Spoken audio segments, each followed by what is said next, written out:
and trying to make it to the masjid as much as possible. The message I have this evening is one for myself, because I've fallen short in the past. But the biggest thing that I was able to do is admit where I was going wrong. And alhamdulillah, believe it or not, it was some brothers that came to this mosque one day. I call them the traveling dawah individuals. They knocked on my door and they said, "Brother, there's a mosque right here locally on Hemlock." And to my shame, I wasn't even aware.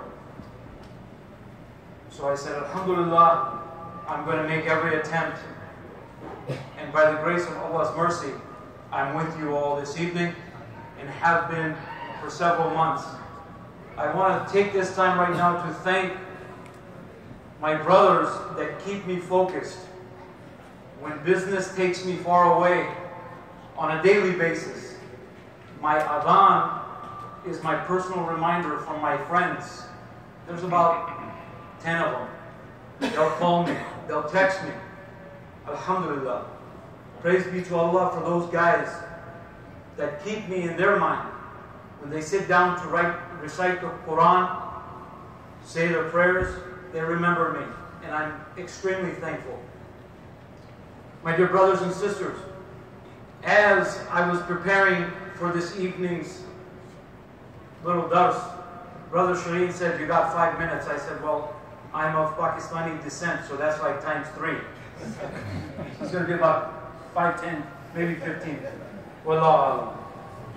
But as I was preparing, I thought what was more important to me from this Ramadan that I wanted to gain, and that was to seek Allah Ta'ala forgiveness. Without His forgiveness, ladies and gentlemen, we're not going to make it. It's with His blessing that we have the Quran, which was sent down to our beloved Messenger Sallallahu Alaihi Wasallam over 1400 years ago. We have His traditions and His sayings that keep us alive, that are the positive reminders on a daily, if not hourly basis for us. You wake up, you go to the bathroom, you take a shower, you go to work, you have those constant reminders. I picked one simple ahadith from Sahih al-Bukhari. It's book number 2, hadith number 31. And in it, it's related. عن أبي هريرة رضي الله تعالى عنه قال رسول الله صلى الله عليه وسلم من سام رمضان إيمانا واحتسبا غفر له ما قدم من ذنبه.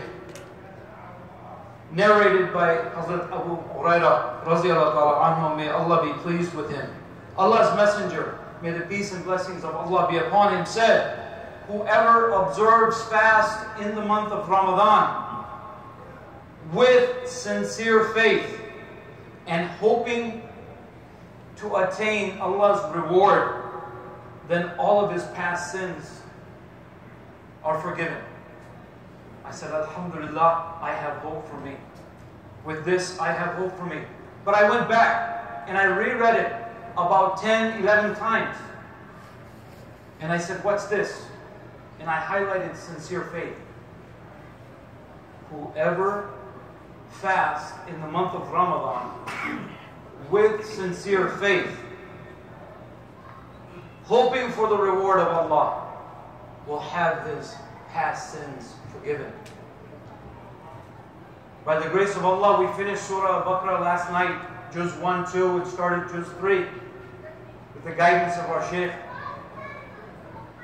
Surah Al-Baqarah is very unique. There's a lot of reminders that Allah subhanahu wa ta'ala has started out with from the very get-go. I always found it strange why Allah ta'ala never put it A'udhu billahi minash shaitanir rajeem in front of Alhamdulillahi Rabbil Alameen. But as you read the Quran, it opens up to you.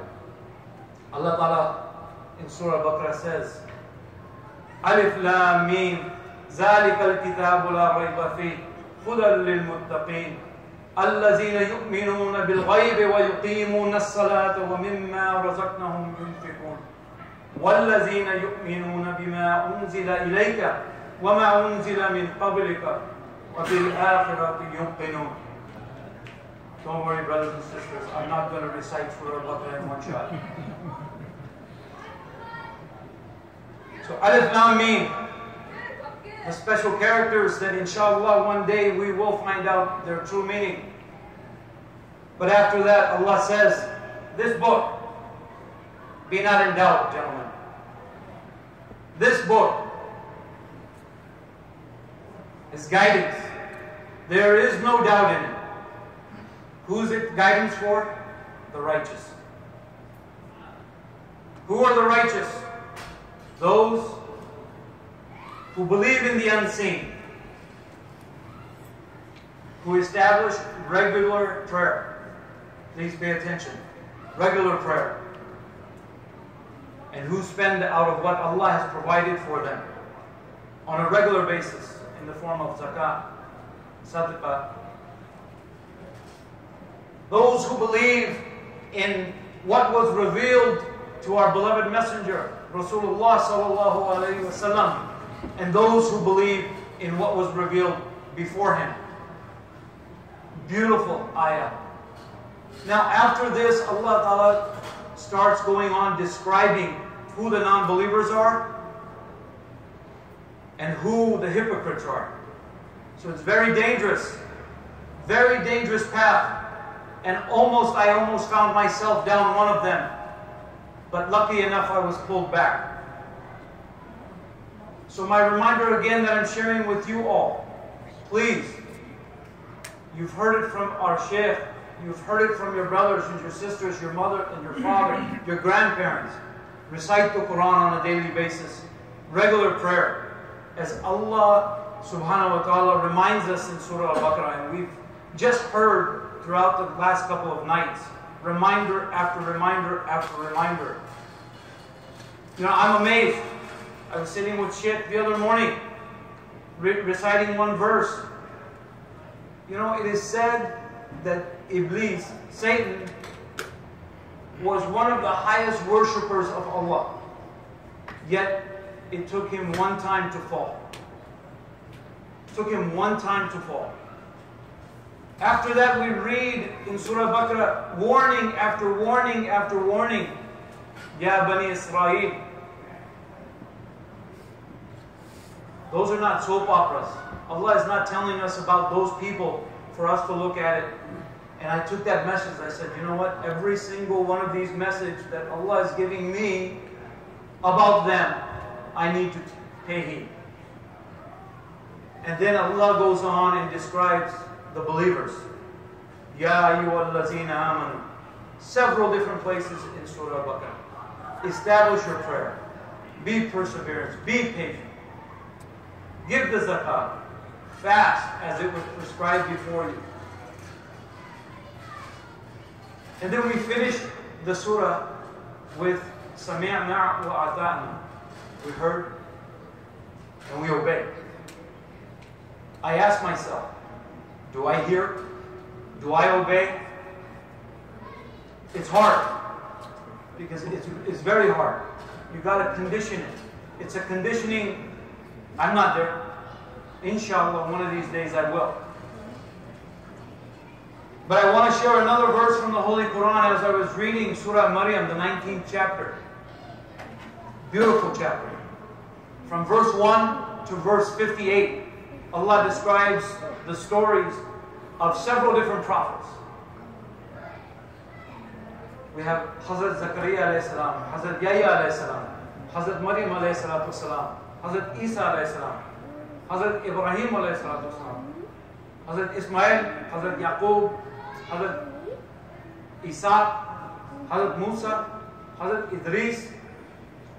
And one verse also mentions Hazrat Nuh and his followers, his believers, the believers that followed him. I have read the Quran many times, and this verse that I'm about to recite to you many times, but the blinders never came off until just a couple of months ago. I said, what is Allah saying? Allah subhanahu wa ta'ala says, فَخَلَفَ مِنْ بَعْدِهِمْ خَلْفٌ أَضَاءُوا الصَّلَاةَ وَاتَّبَعُوا الشَّهَوَاتِ فَسَوْفَ يَلْقَوْنَ غَيًّا. After describing all of these prophets and a little bit of their story, Allah Ta'ala subhanahu wa ta'ala says, but there came after them successors who neglected their prayer. So worshipping the cow was one thing, going astray was another, but Allah gives the answer. How did they go astray? Neglecting their prayers. Neglecting their prayers and pursuing their own lustful desires. And then Allah says, so they will meet with evil. Man, if that's not a scary statement, I don't know what is. So my dear brothers and sisters, tonight I end with one other verse from Surah Al-Baqarah. And it's about the believers. يَا أَيُّهَا الَّذِينَ آمَنُوا أَنفِقُوا مِمَّا رَزَقْنَكُم مِّن قَبْلِ أَن يَأْتِيَ يَوْمٌ لَّا بَيْعٌ فِيهِ وَلَا خُلَّةٌ وَلَا شَفَاعَةٌ وَالْكَافِرُونَ هُمُ الظَّالِمُونَ. O you who believe, spend out of what Allah has provided you before a day when there is no exchange, no friendship, and no intercession permitted. And indeed, the non-believers are the wrongdoers. Ya ayyuhallazina amanu is how Allah subhanahu wa ta'ala started that verse. So my dear brothers and sisters, this humble setting we are in, this beautiful mosque in Fontana, California, operates on donations. Our blessed donations keep this in operation. So please, donate generously and regularly. And last but not least, please, I beg you, I went to see the man in the hospital. To me, Superman. I call him Miracle Man. Sheikh Alauddin Mansoor Sahib. My salam to him.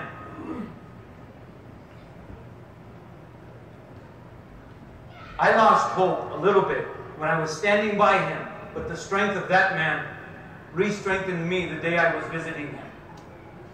His message to me, Wallahu alam, he says, Inshallah, I will be at the mosque in 2 weeks. Wallahu alam.